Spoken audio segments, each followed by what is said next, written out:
بەڕێزان گفتوگۆ دەکەین لەبارەی ئاڵۆزیەکانی ئێران خۆپیشاندانەکانی ئێران ئەم خۆپیشاندانانە لە چیەوە سەرچاوی گرتووە بەکوێ دەگا نظامی ئێرانی چۆن مامەڵەی لەگەڵدا دەکا و چۆن هەوڵ دەدا چارەسەری بکە ئایا بۆی چارەسەر دەکرێت و خۆپیشاندانەکان تاکوێ سەردەکێشێ گفتوگوۆیم پرس و باس بابەتاکەین لەگەڵ زۆر بەڕێز دکتۆر عەبدوڵڵا میرەبان پسپۆری سیاسەتی نێودەوڵەتی و مامۆستای زانکۆ لە تارانەوە ڕاستەوخۆ لەگەڵمانە دکتۆر سڵاوت لێ بێم کاتت باش سپاس بۆ بەشداریکردن لەگەڵمان ئەو ئاڵۆزیانەی ئێران چین بۆچی سەریان هەڵدا و چۆن چارەسەر دەبن ئایا چارەسەر دەبن یان بەکوێ دەگەن سڵاو ڕێز بۆیەوە و بینەرانی خۆشەویستی کورسات دیارێکە ئەو ئاڵۆزیانە و ناڕزایەتیانەی کە ئێستا لە ئێران دارەدایە لە ساڵەکانی ڕابردوو بەتایبەت لە دوودەیە ڕابردوو یا چاکتر بڵم لە 15 ساڵ ڕابردوو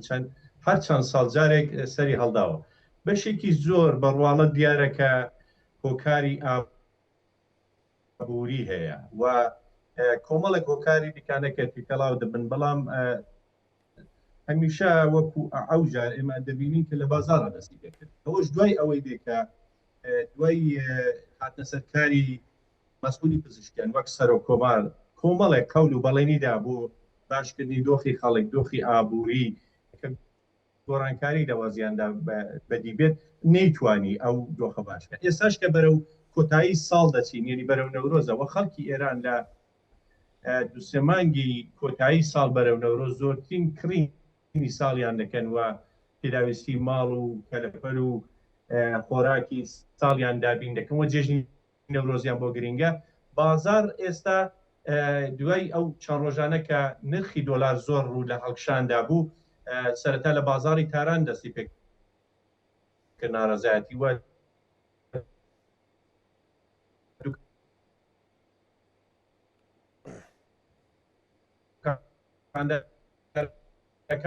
و بازارەکان پێیان وا بوو کە گرانبوونی نرخی دۆلار کاریگەری دەبێت لەسەر بازار و بازار قفڵ دەکا ئەوە نەگەر ئەو شتومەکەی کە هەیە لە دوکانەکاندا بیفرۆشن دێ بە نرخێکی زۆرتر بیکردنەوە ئەو سووکیان داراوچەی دیکانە ئێران بەتەوان و شارە ئێستاش دەو ناوچان و ئایا ئەسلی کار هەر دیکانە کاریگەرن ئایا دەوڵەت دەتوانێت خەڵک ڕازی بکە کە دەتوانێت دۆخی ئابووری چاکە ئەگەر دۆخی ئابووری هەراش دەبێ ینی دەوڵەت بێ وەزیرێکی ئابووری جێبەجێ بکە و بیگۆڕێ دۆخی ئابووری باش دەبێ یان نا من کە پێم وایە دۆخی ئابووری هەروە بە ئاسانی باش نابێت دۆخی ئابووری بە گۆڕینی وەزیرێکی ئابووری یا دوو بەرپرسی دیکانە باش نابێت چون ئابوور بنەمای هەیە ژێرخانی هەیە ئابوور دەنگی من دێ بۆ ستودیۆ بگورە دکتۆر گوێمان لە دەنگی تۆیە بەڵێ بەڵێ دەنگی من بۆ ستودیۆ دێ بەڵێ بەڵێ گوێمان لێتە بەڵێ بەڵێ بگورە چۆن ئینتەرنێت داوازە زەزانین ئینتەرنێت یەوێ خراپە ئابوور دەستوری نیە ئابوور ژێرخانی دەوێت ئابوور کۆمەڵێک پێداویستی دەوێت و هەروەها من پێم وانە ئابووری ئێران هەروە بە ئاسانی باش بکرێت چون لە دنیای ئەوڕۆدا دنیای لیبراڵدا پەیوەندیەکانن کە کاریگەری دەخەن لەسەر دۆخی ئابووری دۆخی سیاسی وڵاتێک وە وڵاتی وەگەێران کە ئێستا لەژێر گەمارۆدایە گەماڕی بەتابێت وڵاتە بەهێزەکانی ڕۆژاوە وەکو ئامریکا و ئوروپاوانە پێم وانە بە گۆڕینی وەزیرێک یا دوو بەرپەرز وە دۆخی ئابووری باش بێ ئێستاش کە ئەو ناڕزایەتیانە کە دەڵێن ریشەی سەرەکی ئابوور بوو ئێستا تا بۆ هێندێک ناوچێران پەرەیستاندووە نازانین داخوا دەوڵەت دەتوانێت قەناعەت بەو خەڵکە بکە کە دەتوانێت دۆخی ئابووری باش بکە هەروەکو لە دووسێ ڕۆژی ڕابردوودا مەسئولی پزیشکیان کە وەکو سەرۆکۆمارێکی میانەڕۆ بەڵێنی بە خەڵکدا کە لەو چەند ڕۆژەدا کە خۆپێشاندان دەستی پێکرا و ناڕزایەتی دەست پێ کردووە دۆلارێک کە ڕوو بە هەڵکشان بوو دەوڵەت توانێت ڕایگرێ و تا 6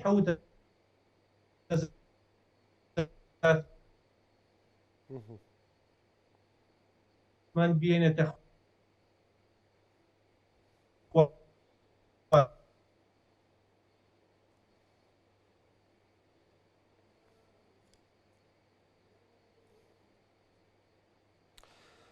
بەڵێ بەڕێزان لەبەرەوەی هێڵ ئینتەرنێت لە ئێران ئەوەش زۆر باش نییە. وێ دەچێت بە تەزریق و ڕەوانەکردنی دۆلارەکە. دکتۆر گوێمان لێتە فەرموو ناو بەناو دەنگەکەت دەیبڕێ فەرموو.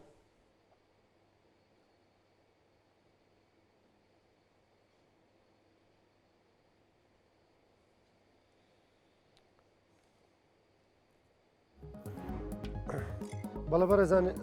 بەداخەوە بۆی خراپی هێڵ ئینتەرنێتەوە لە ئێران منی پەیوەندیەکە بەباشی بەردەست نابێت دکتۆر عەبدوڵڵا میرەبان نەیتوانێت قسەکانی خۆی تەواو بکە. ئەوەی کە منی گرنگ بوو ئاماژەی بە چەند شتێک کرد ئەویش ئەوە بوو کە وتی خۆپیشاندانەکان ئەم جارە سەرچاوەکەی ئابووریە و دابەزین یان داڕمانی بەهای تمەنە بەرامبەر بە دۆلاری ئەمریکی. بەڵام ئەو پرسیاری کە گرنگە ئایا حکوومەت تا چەندە دەتوانێت و دەوڵەت تا چەند دەتوانێت قەنەعەت بە خەڵکەکەی خۆی بکە کە ئەمە دەستی دەرەکیە. ئەمە حکوومەت و وڵاتانی دیکەن وایان کردووە کە باهایدراوەکەیان بەو شێوازە دابەزێ. وەکو لە دوو ڕۆژی ڕابردوودا ڕابەری باڵای کۆماری ئیسلامی ئێران خامنەی ڕایگەیان وتی بەڵێ داواکانیان ڕەوایە،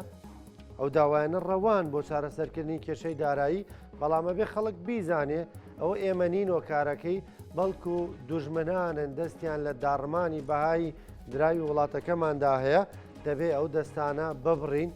و دیسانەوە ئەماژەی بەوە کردەوە وتی ئێمە نابێت ڕێگە بدەین بە پشێوی